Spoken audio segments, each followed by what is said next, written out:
Chapter 16 water का ये second part है। इससे पहले हमने इसका फर्स्ट पार्ट कर लिया है। अगर आप दोनों पार्ट देखना चाहते हो तो वीडियो की डिस्क्रिप्शन और प्लेलिस्ट को ज़रूर चेक कर लेना। वीडियो की डिस्क्रिप्शन में और प्लेलिस्ट में आपको दोनों पार्ट मिल जाएंगे और आपको सारा सिलेबस भी वहाँ पर मिल जाएगा। तो वीडियो आपने कंप्लीट देखना है और कमेंट करके बताना है कि आपको वीडियो कैसा लगा। तो सेकंड पार्ट हम यहाँ से शुरू करते हैं। स्केर्सिटी ऑफ वाटर, पानी की कमी। स्केर्सिटी का मतलब होता है पानी की कमी। Water is considered precious as it supports life on earth. Water को क्या माना जाता है? बहुत ही मतलब एक तरह से कीमती माना जाता है, प्रीशियस माना जाता है, क्योंकि इसके कारण ही जो अर्थ पे क्या है, लाइफ है, ये जीवन का आधार है। But the amount of readily available and usable water on earth is decreasing alarmingly. मगर क्या है भाई, अमाउंट ऑफ जो भी हम पानी का यूज़ करते हैं, ठीक है, यूजेबल वाटर है, जो वाटर ऑन अर्थ है, वो धीरे धीरे क्या हो रहा है भाई, उसकी कमी हो रही है। ठीक है, और ये एक खतरे की बात है। We we are therefore facing an acute shortage of water. इसलिए हम जो पानी की कमी हम फेस कर रहे हैं। Some of the major reasons of shortage of water are explain below. और कुछ जो वाटर शॉर्टेज है, जो पानी की कमी है, उसके जो रीज़न है, उसके जो कारण हैं, हम वो एक्सप्लेन कर रहे हैं नीचे। Water bodies on earth receive water mainly from rainfall. जो भी वाटर बॉडीज़ हैं, जैसे कि नदियाँ हैं, तालाब हैं, झीलें हैं, वो कहाँ से रिसीव करती हैं पानी, कहाँ से पानी प्राप्त करती हैं? वो बारिश से, रेनफॉल से ही पानी प्राप्त करती हैं। The amount of rainfall in most regions has decreased. और जो अमाउंट ऑफ जो बारिश की जो बारिश है, वो अधिकतर क्षेत्रों में अब क्या होगी, अभी कम हो गई है। जितनी बारिश पहले होती थी, अब उतनी बारिश नहीं होती।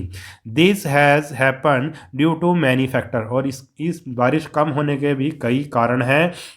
Some of them are deforestation, increase in construction activity, increase in number of vehicles and industries। और इन सब some of them are, और इनके जो कुछ कारण है बारिश कम होने के, वो डिफॉरेस्टेशन यानी कि जंगलों की कटाई, जो भी कंस्ट्रक्शन एक्टिविटी है वो बढ़ गई है। ठीक, increase in number of vehicles, जो व्हीकल्स हैं, गाड़ियाँ वगैरह हैं, वो बढ़ गए हैं। और जो इंडस्ट्री है, फैक्ट्रीज वगैरह, वो बढ़ गई हैं। ठीक है, इनके कारण क्या होती है भी, बारिश कम होती है। As the amount of rainfall decreases, farmer depend more on ground water for irrigation. जब रेनफॉल डिक्रीज़ हो जाती है, बारिश की कमी हो जाती है, तो फार्मर क्या करते हैं भाई, फार्मर फिर इरिगेशन के लिए, यानी कि अपनी फसलों को पानी देने के लिए, सिंचाई के लिए ग्राउंड वाटर का यूज़ ज़्यादा शुरू करना, मतलब यूज़ ज़्यादा करते हैं। फिर ग्राउंड वाटर का, बारिश नहीं होती तो ग्राउंड वाटर नीचे से पानी निकालते हैं, ग्राउंड वाटर का यूज़ करते हैं। Hence level of ground water is constantly decreasing. इसलिए जो वाटर है, उसका लेवल क्या हो रहा है, धीरे धीरे लगातार क्या हो रहा है भाई, कम हो रहा है। यानी कि जो पानी, ग्राउंड वाटर जो पानी है, वो नीचे नीचे और जाई जा रहा है, यानी कि गहराई में मिलता है। With increase in population, demand for water has increased, whereas its resources have depleted। और with the increase of population की जनसंख्या बढ़ने के कारण, लोगों की संख्या बढ़ने के कारण भी वाटर की जो डिमांड है वो बढ़ गई है, सभी को पानी चाहिए। और whereas it resources have depleted, जबकि जो पानी के जो रिसोर्सेज हैं वो क्या हो गए हैं, अभी ख़त्म हो गए हैं, कम हो गए हैं। This causes A shortage of और स्केर्सिटी ऑफ वाटर। इसके कारण ही शॉर्टेज हो गई है पानी की, क्या हो गई है अभी, कमी हो गई है। अब आया अभी डू यू नो में।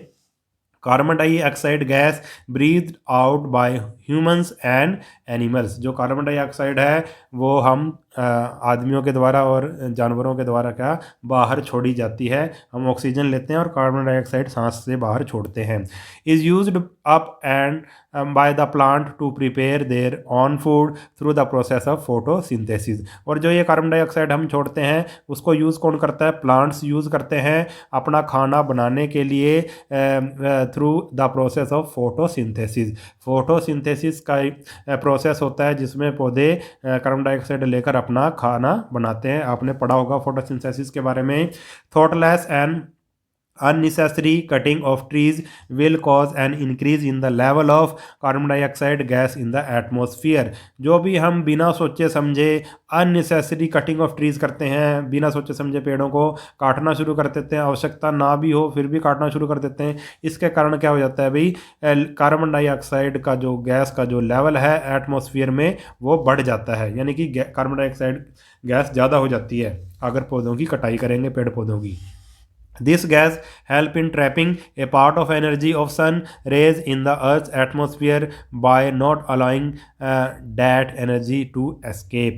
और ये जो कार्बन डाइऑक्साइड गैस होती है ये क्या कर देती है, जो भी जैसे पृथ्वी जब गर्म हो जाती है तो पृथ्वी भी एक तरह से क्या एनर्जी छोड़ती है, और जो पृथ्वी जो एनर्जी छोड़ती है उसको ये गैस ट्रैप कर लेती है, वो एनर्जी वो हीट इस गैस में कार्बन डाइऑक्साइड में ट्रैप हो जाती है, फंस जाती है, और ये फिर जो एनर्जी होती है वो नहीं, मतलब एक तरह से फंस जाती है, वो आगे नहीं जा पाती। This causes an increase in temperature on the surface of earth. और इसके कारण जो कार्बन डाइऑक्साइड ने एनर्जी को ट्रैप कर दिया, रोक दिया, इसके कारण क्या होता है, जो हमारी अर्थ है उसका जो टेम्परेचर है वो बढ़ जाता है, इंक्रीज हो जाता है। This phenomena is called green house effect. और इस फिनोमिना को ग्रीन हाउस इफेक्ट बोलते हैं। An increase in the level of this effect can lead to global warming. और इसके कारण क्या होता है, इस ग्रीन हाउस इफेक्ट के कारण क्या होता है, ग्लोबल वार्मिंग होती है। दिस कैन, ग्लोबल वार्मिंग का मतलब जो हमारी जो पृथ्वी है उसका तापमान, उसका टेम्परेचर बढ़ जाता है, जितना नॉर्मल होता है उससे ज़्यादा हो जाता है। This can cause melting of glaciers and ice caps and increase in the level of water in seas and oceans. अब क्या होता है भाई, इसके कारण जब टेम्परेचर बढ़ जाएगा पृथ्वी का तो जो ग्लेशियर्स और आइस कैप्स में जो आइस है, बर्फ़ है, वो क्या हो जाएगी, मेल्ट हो जाएगी, पिघल जाएगी, और बर्फ़ के पिघलने से वो पानी बन जाएगा बर्फ़ का, और वो पानी समुद्रों में आएगा। समुद्रों में आएगा तो जो समुद्रों और महासागरों का जो वाटर लेवल है वो बढ़ जाएगा, यानी कि उसमें ज़्यादा पानी हो जाएगा। ज़्यादा पानी हो जाएगा तो जो समुद्र के किनारे जो इलाके हैं वो क्या होंगे भी, पानी में डूब जाएंगे। If that happens large area of earth surface में गेट संक। ठीक है, अगर ऐसा होगा, जो अगर समुद्रों का और महासागरों का पानी का लेवल बढ़ जाएगा तो इससे क्या होगा, जो पृथ्वी का बहुत बड़ा जो पार्ट है, एरिया है, वो पानी में डूब जाएगा, क्योंकि समुद्र का पानी फिर उन इलाकों में आ जाएगा। Hence cutting of trees should be avoided and more trees should be planted. इसलिए ज़्यादा से ज़्यादा पेड़ लगाने चाहिए, ठीक है, और उनकी जो कटिंग है उनको रोकना चाहिए और ज़्यादा से ज़्यादा पेड़ लगाने चाहिए। आगे है वाटर मैनेजमेंट। वाटर को हमने कैसे बचाना है, उसका यूज़ कैसे करना है, इसके बारे में पढ़ेंगे। Better management of water resources can help in conserving water. अगर हम सही से वाटर को मैनेज करते हैं, सही से प्रबंध करते हैं तो हम उसको बचा सकते हैं। The rain water should not be allowed to flow into drain. जो भी रेन वाटर होता है, बारिश का जो पानी होता है, उसको हमें नालियों में नहीं बहने देना चाहिए, यानी कि उस जो बारिश के पानी को हमें कहीं ना कहीं इकट्ठा करना चाहिए।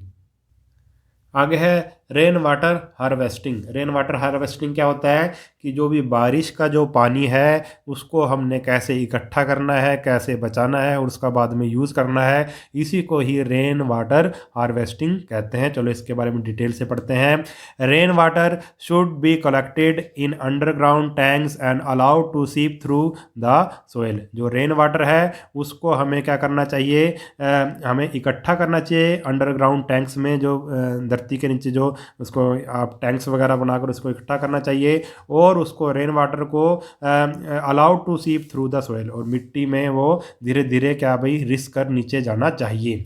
This will replenish the ground water. इसके कारण अगर जो पृथ्वी का जो रेन का बारिश का जो पानी है वो नीचे जाएगा तो इसके कारण जो ग्राउंड वाटर है वो उसकी पूर्ति हो जाएगी, ग्राउंड वाटर का जो लेवल है वो बढ़ेगा। Rain water can also be collected in open tanks and used for daily needs. जो रेन का जो पानी है, बारिश का जो पानी है, उसको ओपन टैंक्स में भी हम इकट्ठा कर सकते हैं, और जो हमारी डेली नीड्स हैं, रोज़ की जो ज़रूरतें हैं, उसको हम यूज़ कर सकते हैं। This is called rain water harvesting. इसी को ही हम रेन वाटर हार्वेस्टिंग बोलते हैं, यानी कि बारिश के पानी को इकट्ठा करना और उसका बाद में यूज़ करना, इसी को ही हम रेन वाटर हार्वेस्टिंग बोलते हैं। Use of sprinkles and drip irrigation technique for irrigation the crops can help in reducing wastage of water. अगर हम इरिगेशन में यानी कि फसलों को पानी देने के लिए, इरिगेशन ऑफ फसलों को पानी देने के लिए अगर किसान स्प्रिंकल्स जो फव्वारा विधि का यूज़ करेंगे या ड्रिप मेथड का यूज़ करेंगे, ड्रिप इरिगेशन का, ड्रिप इरिगेशन में क्या होती है, ऐसे पाइपें बिछा दे दी जाती हैं और पाइपों में ऐसे छोटे छोटे छेद होते हैं, तो पानी इन छेदों के द्वारा धीरे धीरे रिसता है और इससे क्या होता है भाई, जो फसलों को पानी जितना मिलना चाहिए उतना ही मिलता है, ज़्यादा पानी नहीं इससे वेस्ट होता। इसको ड्रिप इरिगेशन कहते हैं। और जो स्प्रिंकल्स हैं उसमें फव्वारे होते हैं, फव्वारों के द्वारा, ठीक है, उसमें भी पाइपें बिछाई जाती हैं और फव्वारों के द्वारा फसलों को पानी दिया जाता है। ठीक है, इसके कारण रिड्यूसिंग वेस्टेज ऑफ वाटर, जो पानी की जो वेस्टेज है वो कम हो जाती है अगर ऐसी विधियां, ऐसी टेक्निक अपनाई जाएं, जैसे कि स्प्रिंकल्स और drip irrigation. Unnecessary cutting of trees should be checked and more trees should be planted. जो भी हम बिना बात के जो पेड़ों की कटिंग कर रहे हैं उसको रोका जाना चाहिए और ज़्यादा से ज़्यादा पेड़ लगाए जाने चाहिए। This will increase the rainfall and purify the air. इससे क्या होगा, रेनफॉल, बारिश बढ़ेगी, बारिश ज़्यादा होगी और हवा भी प्योरीफाई होगी, हवा भी शुद्ध होगी। The civic agencies should also take sufficient care to avoid wastage of water। जो civic agencies हैं, जो भी फैसिलिटीज़ देती हैं गाँव में, शहरों में, संस्थाएं, नगर पालिका वगैरह, उसको भी क्या sufficient स्टेप, कुछ ऐसे स्टेप लेने चाहिए, कुछ ऐसी देखभाल करनी चाहिए जिससे कि क्या हो भाई, वेस्टेज ऑफ वाटर कम से कम हो। एनी ब्रोकन और leakage pipe should be immediately repaired और रिप्लेस्ड। कोई भी अगर पानी की पाइप टूट जाती है या लीक हो रही है तो उस पाइप को तुरंत या तो उसको रिपेयर किया जाए या उसको बदल दिया जाए।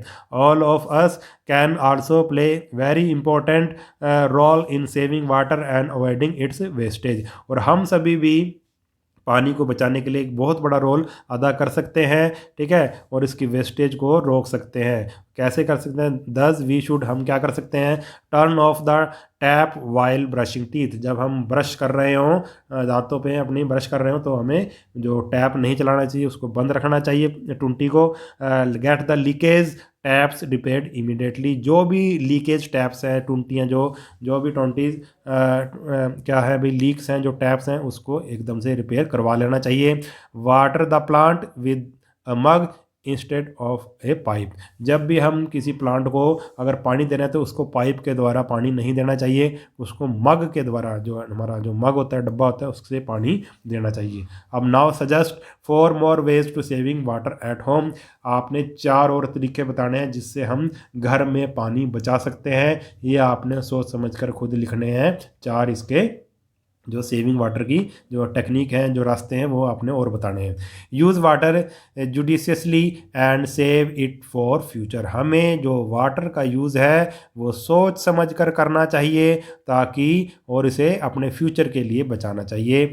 We need to remember that if there is no water there would not be any life on earth. और हमें ये बात याद रखनी चाहिए, याद रखनी होगी कि अगर पानी नहीं होगा तो इस जो अर्थ पे, इस पृथ्वी पर लाइफ भी नहीं होगी।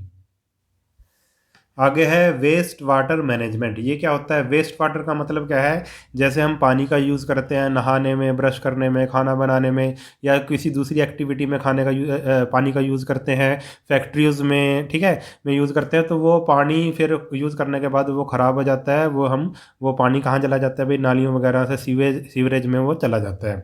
तो उस पानी को, जो वेस्ट हो चुका है पानी, उसका मैनेजमेंट हम कैसे करेंगे, उसके साथ, उस पानी के साथ क्या किया जाना चाहिए, इसके बारे में हम डिटेल से पढ़ेंगे। We use water in our daily life for various purposes like washing cloth, bathing and in toilet etcetera. हम जो पानी का यूज़ करते हैं अपनी डेली लाइफ में, कई एक्टिविटीज़ में करते हैं, जैसे कपड़े धोने में करते हैं, नहाने में करते हैं और टॉयलेट वगैरह में करते हैं। All these activity produce a lot of water which is dirty and contains many impurities. और इन सभी एक्टिविटी से क्या होता है भाई, बहुत सारा जो पानी क्या होता है भाई, एक तरह से प्रोड्यूस होता है, विच इज़ डर्टी, जो गंदा होता है पानी, और उसमें कई तरह की इम्प्योरिटीज़ होती हैं, कई तरह की उसमें मतलब अशुद्धता, वो पानी क्या भाई साफ़ नहीं होता। Such water is called waste water, इसी पानी को, इसी गंदे पानी को हम क्या बोल देंगे भाई, वेस्ट वाटर बोलेंगे। Waste water is also produced in offices, hospital and factories, और जो वेस्ट वाटर है वो सिर्फ घरों में ही प्रोड्यूस नहीं होता, वो कहाँ होता है भाई, ऑफिस में भी होता है पानी का यूज़, हॉस्पिटल्स में और फैक्ट्रीज से भी ये वेस्ट वाटर प्रोड्यूस होता है। This waste water is called sewage, और इसी वेस्ट वाटर को हम क्या बोलेंगे, सीवेज बोलेंगे। Water, rain water which runs down the roads and roof tops also becomes a part of waste water, और जो भी बारिश का जो पानी होता है जो सड़कों में और जो घरों की छतों से होकर आता है, वो भी क्या भाई इस वेस्ट वाटर का पार्ट बन जाता है, यानी कि वो बारिश का पानी भी इस सीवेज के पानी से मिल जाता है। This is something that needs to be avoided, और ये जो ऐसी चीज़ें हैं इसको हमें अवॉइड करना चाहिए, इससे हमें बचना चाहिए। We should try to harvest rain water and not allow it to go waste, जो हमें जो रेन वाटर है उसको हमने हार्वेस्टिंग करनी चाहिए उसकी, यानी कि उसे को बचाना चाहिए, उसको इकट्ठा करना चाहिए और उसको ख़राब नहीं होने देना चाहिए, रेन वाटर को, यानी कि बारिश के पानी को। Just as a network of pipes brings clean water to our homes, a network of pipe takes the waste water or sewage away. जैसे हमारे घरों में एक पाइप्स का जो जाल होता है, नेटवर्क होता है, उससे साफ़ पानी हमारे घरों में आता है, उसी तरह जो ये वेस्ट वाटर होता है इसको भी पाइपों के द्वारा सीवेज में भेजा जाता है, ठीक है, बाहर भेजा जाता है। This network of pipe is called the sewerage system, इस जो गंदा पानी जो हमारे घरों से बाहर जाता है पाइपों के द्वारा, इसको हम क्या बोलते हैं, इस नेटवर्क को हम बोलते हैं sewerage system. It carries the sewage from its source to waste water treatment plant. अब ये क्या होता है, इट कैरीज, इन पाइपों के द्वारा क्या होता है भाई, ये जो सीवरेज सिस्टम होता है इसके जो इट कैरीज द सीवेज, इसमें जो भी गंदा पानी वगैरह आता है घरों से या फैक्ट्रियों से, जो भी जिस भी सोर्स से वो आ रहा है, और वो कहाँ चला जाता है भाई, वाटर ट्रीटमेंट प्लांट में उसको भेज दिया जाता है। The waste water is cleaned and purified by various processes at these treatment plant, और ये वेस्ट वाटर ट्रीटमेंट प्लांट होते हैं, इसमें इस पानी को क्या किया जाता है, साफ़ किया जाता है, प्योरीफाई किया जाता है बाय वेरियस प्रोसेसेस, कई तरह के प्रोसेस से इस पानी को साफ़ किया जाता है, प्योरीफाई किया जाता है, ठीक है, और यही वाटर ट्रीटमेंट प्लांट का काम है। द वाटर दस treated and clean is then allowed to mix with river और सी वाटर, फिर जो इस पानी को जो ट्रीटमेंट कर दिया गया है, क्लीन कर दिया गया है, अब इस पानी को अब नदियों में या समुद्रों में छोड़ दिया जाता है उसको मिक्स होने के लिए। क्योंकि देखो अगर वाटर ट्रीटमेंट प्लांट ना हो, सीधा ही गंदा पानी नदियों में भेज दिया जाए या समुद्रों में डाल दिया जाए, तो उससे हमारा जो इन्वायरमेंट है वो ख़राब होता है, जो नदी में समुद्र में रहने वाले जीव जंतु हैं उनको हानि पहुंचती है, ठीक है। इसलिए जो वेस्ट वाटर है उसको हमेशा ट्रीटमेंट करके, यानी कि उसको साफ़ करके ही नदियों या समुद्रों में मिक्स करना चाहिए। अब आ गया do you no. Do you know में क्या है, द वेस्ट वाटर और sewage flows through a network of underground drain, जो वेस्ट वाटर है वो क्या होता है भाई, अंडरग्राउंड ड्रेन, अंदर ही धरती के नीचे क्या बनाई दी जाती हैं भाई, नालियाँ बनाई दी जाती हैं जिसमें पाइप्स होते हैं, उसके द्वारा क्या होता है भाई, बहता है। You must have seen some open drains also in our locality, आपने अपनी लोकेलिटी में, कॉलोनी वगैरह में आपने देखी होगी कि कुछ नालियाँ खुली भी होती हैं। दीज ओपन ड्रेन, जो ये खुली नालियाँ हैं, not only give out foul smell but are also a breeding ground for mosquitoes which cause diseases like malaria, और ये जो खुली नालियाँ होती हैं ये इनमें ना सिर्फ गंदी स्मेल आती है, बल्कि ये एक मतलब मच्छरों में, इसमें बहुत सारे क्या हो जाते हैं भाई, मच्छर भी पैदा हो जाते हैं जिसके कारण मलेरिया वगैरह बीमारियां फैलती हैं। Sometime sewage stagnating in the drain, और कभी कभी जो सीवेज होता है, जो गंद होता है, वो इन नालियों में इकट्ठा खड़ा होना शुरू हो जाता है, इकट्ठा होना शुरू हो जाता है। द वेस्ट वाटर में देन सीप underground and contaminate the ground water which is used by many people for drinking. और ये जो वाटर होता है, वेस्ट वाटर होता है, अब वो धीरे धीरे, जो गंदा पानी है, धीरे धीरे ज़मीन के नीचे जाना शुरू हो जाता है, और जो ज़मीन के नीचे ग्राउंड वाटर है उसको वो ख़राब करना शुरू कर देता है, प्रदूषित करना शुरू कर देता है, जिसके which is used by many people of drinking. और जो ग्राउंड वाटर है, आपको पता है कई लोग उसको पीते भी हैं ट्यूबवेल के द्वारा, कुआं के द्वारा, इसलिए वो वाला पानी भी वो ख़राब हो जाता है जब सीवेज का पानी नीचे रिसना शुरू हो जाता है, ज़मीन में जाना शुरू हो जाता है।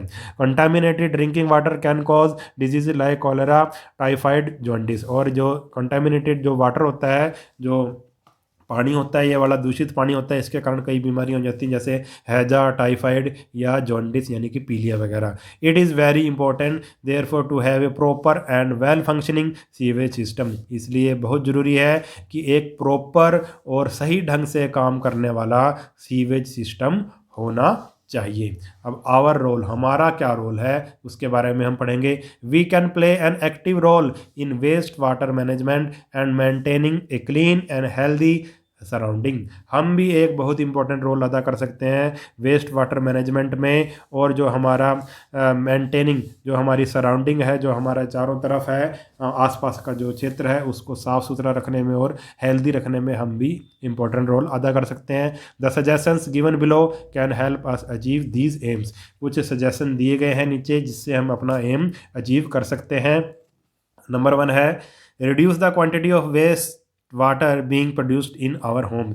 जो हमें सबसे पहले जो वेस्ट वाटर हम प्रोड्यूस कर रहे हैं उसकी क्वांटिटी को हमें कम करना चाहिए, पानी का यूज़ सोच समझकर करना चाहिए। नंबर 2 है do not throw solid like left over foods, leaves, cotton, polythene bags in the drains, this can choke the drains. हमें कभी भी कोई भी सॉलिड चीज़, ठीक है, जैसे कि खाना बच गया, बचा हुआ खाना, पत्तियाँ, कॉटन, रुई वगैरह या पॉलीथीन बैग से नालियों में नहीं डालनी चाहिए। इसके कारण जो नालियाँ हैं वो चौक हो जाती हैं, बंद हो जाती हैं। 3 है do not throw cooking oil in the drain. हमें कभी भी कुकिंग ऑयल नालियों में नहीं डालना चाहिए। It harden and blocks the pipe of the sewage system. ये जो कुकिंग ऑयल होता है, ये जो सीवेज सिस्टम की जो पाइप्स होती हैं उसको सख्त बना देता है और उसको ब्लॉक कर देता है, बंद कर देता है। 8 है do not throw chemical like paints, medicines, engine oil etcetera in the drain. हमें कभी भी नालियों में केमिकल नहीं डालने चाहिए, पेंट वगैरह बचा हुआ या मेडिसिन, दवाइयाँ या इंजन ऑयल वगैरह नालियों में नहीं डालना चाहिए। This chemical kill the friendly micro organisms present in the sewage which help to purify water. और ये जो केमिकल हम डाल देंगे, ये सभी केमिकल होते हैं, अगर ये केमिकल डाल देंगे तो ये क्या होता है, जो हमारे फ्रेंडली माइक्रो ऑर्गेनिज्म होते हैं उनको ये मार देता है। जो छोटे छोटे जीव होते हैं, आप कह सकते हैं, उनको ये मार देता है, ख़त्म कर देता है केमिकल। और ये जो जीव होते हैं, माइक्रो ऑर्गेनिज्म होते हैं, ये वाटर को एक तरह से प्योरीफाई करते हैं। जब ये ही मर जाएंगे तो पानी और भी गंदा हो जाएगा। तो ये इन बातों का हमें ध्यान रखना चाहिए। तो ये चैप्टर हमारा हो गया कंप्लीट। अगर वीडियो आपको अच्छा लगा है तो चैनल को सब्सक्राइब कर लेना और वीडियो को अपने सभी दोस्तों के साथ शेयर जरूर कर देना। मिलते हैं नेक्स्ट वीडियो में, तब तक के लिए नमस्कार।